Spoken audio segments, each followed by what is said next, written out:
사실 저희는 뭐 법학 전공이시니까 당연히 로스쿨 교수님이시라고 이렇게 소개를 했는, 명패를 그렇게 썼는데요. 아마 교양학부에서 법학을 강의하고 계시는 것 같습니다.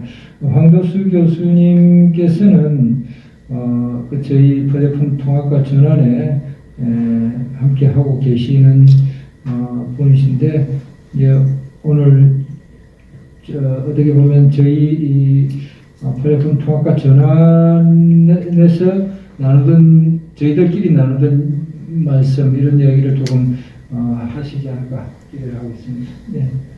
네, 감사합니다. 법학전문대학원 이야기 나와서 그런데요. 원래 거기 있었어요. 이따가 쫓겨났습니다. 쫓겨나서 교양대 왔습니다. 그냥 쫓겨난 이유는 그냥 굳이 말씀 안 드려도 됩니다. 할 말을 하기 때문에 쫓겨나는 거니까 그건 자연스러운 현상이고요. 오늘도 역시 마찬가지로 이제 할 말 좀 해야 되겠죠. 먼저 이제 공감되는 이야기부터 이제 말씀을 드릴게요.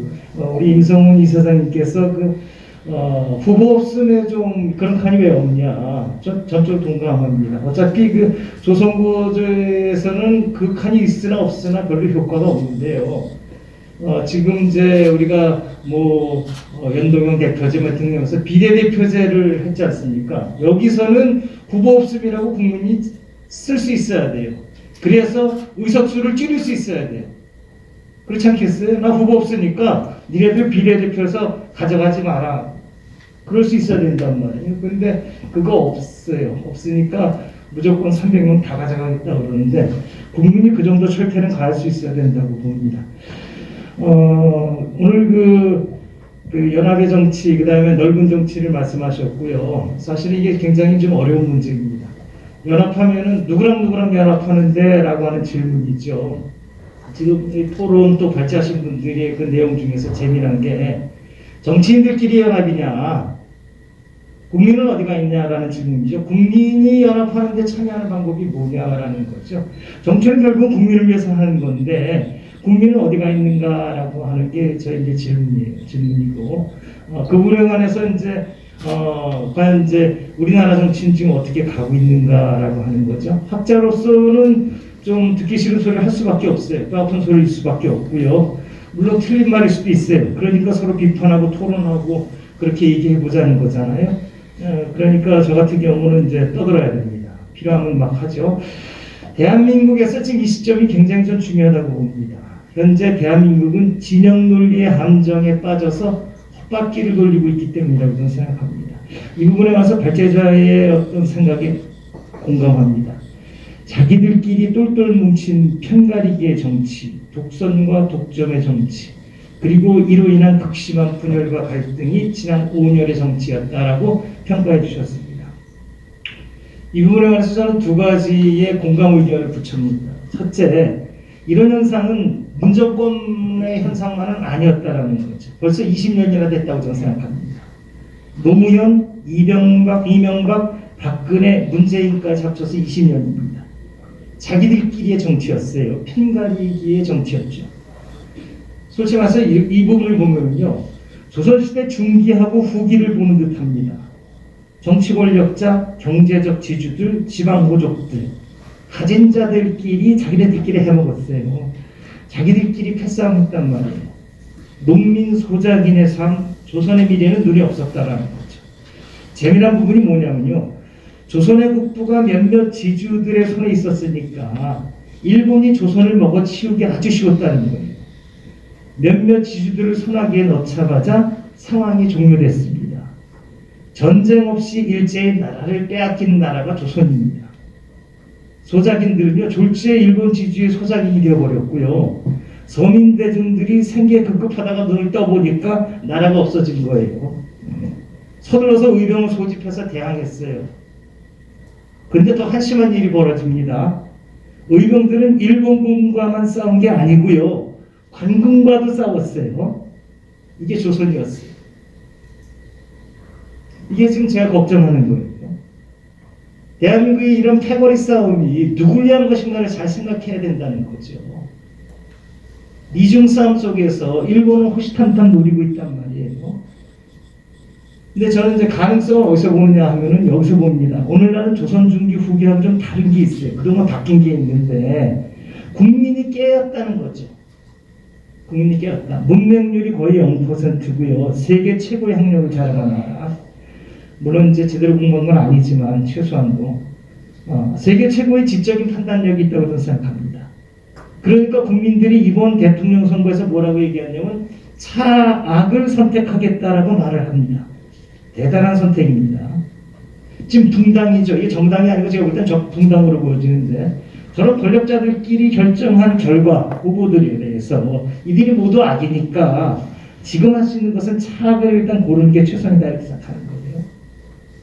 이런 국민의 심정이 이심점심 전해졌을까요? 제가 캡처 맞추고 있겠는데 후보들은 상대방이 최악이라고 들춰내기 급급해요. 국민들은 후보들이 서로 들춰내는 민낯을 보기에 민망할 따름입니다. 우리 국민은 이런 정치 혐오합니다. 조선 중기 후기의 붕당들 싸움을 보는 것 같아서 역겨울 따름이에요. 국민이 바라는 정치는 따로 있어요. 차악을 뽑는 게 아니라 최선을 뽑는 정치를 바라는 거죠. 이 부분에 관해서 또 역시 우리 강 교수님 쓰신 글에 이제 마음에 드는 부분이 있었어요. 또 공감합니다. 우선 떠오르는 것은 부동산 가격 급등으로 상징되는 정책 실패, 그리고 탈원전이나 소득주도 성장 등 현실을 무시한 이념지향적 정책 추진입니다. 이런 무능함에 대해서 바꾸고 싶다는 마음이 국민한테 있는 거예요. 국민은 지금 정책을 보고 있다고요, 지금. 나라의 미래를 보고 있는데 정치인들은 진짜 허접합니다. 이 상황에서 그들끼리만의 정치를 하기 원해요. 어떤 국가 정책이 국민에게 왜 소중한지, 그것이 얼마나 소중한지를 정치인들이 몰라요. 정치인들은 시대적 사명을 이해해야 됩니다. 그리고 제대로 관역을 제대로 맞춰야 된다고 봅니다. 사실은 그 많은 사람들이 대수롭지 않게 보고 있어요. 우리나라 건강보험제도를. 그 건강보험제도가 왜 중요한지를 알아야 돼요, 정치인들이. 그리고 왜 세계 사람들이 그걸 부러워하는지도 알아야 돼요. 정확히 알아야 돼요. 그냥 좋으니까 좋다 이렇게 하는 게 아니고요. 정치적으로 이게 왜 중요한지를 알아줘야 돼요. 깨닫는 사람은 거의 없습니다. 그러니까 몇 년 전에 건강보험을 민영화하자고 하는 재벌도 있었고요. 그게 동조하는 정치인들이 있었다. 그렇지 않겠어요? 지금 오늘날 문제가 되는 게 주택 문제인데 이게 그냥 집 문제가 아니에요. 이게 왜 중요한지, 얼마나 중요한지, 국가가 왜 이 주택 문제를 제대로 관리해야 되는지 그거 의식 있는 사람 없습니다. 정치인들. 그런 깨달음이 필요한 거다. 저는 봅니다. 헌법에서요, 국민의 건강한 보건을 보장했고요.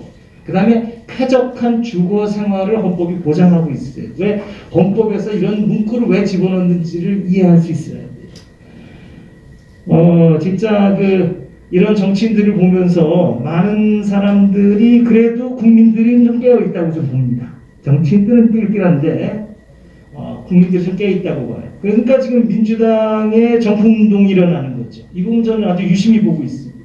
특히 이제 여기 깨시원에 이제 이미구 대표님 나오셨는데 이런 움직임은 대단한 거죠. 국민이 단순히 이제 패거리 정치에 휩쓸려 다니는 국민이 아니라는 걸 보여주는 겁니다. 근데 곧 이어서 이제 국민의힘에서 어떤 정풍운동이 일어날지 좀 기대가 되는데 약간 좀 기대가 좀 못 미칠 거예요. 제 기대는 못 미칠 거라고 보는데 그래도 좀 기대합니다. 오늘 이 토론에도 마찬가지예요. 제목 자체가 큰 정치고 넓은 정치입니다. 연합의 정치고요. 국민의 정치를 바라는 거죠. 지금 이런 거로 인해 가지고서 근데 이제 저의 생각은 뭐냐면은 정치인들끼리 연합하는 것보다는 관심을 좀 이쪽에 둬야 된다고 해요. 국민이 어떻게 통제할 수 있게 만들어줄 것인가. 그 부분을 몰고 가야 된다라고 저는 보고요. 국민이 정치인의 통제권을 어떻게 가져갈 것인가.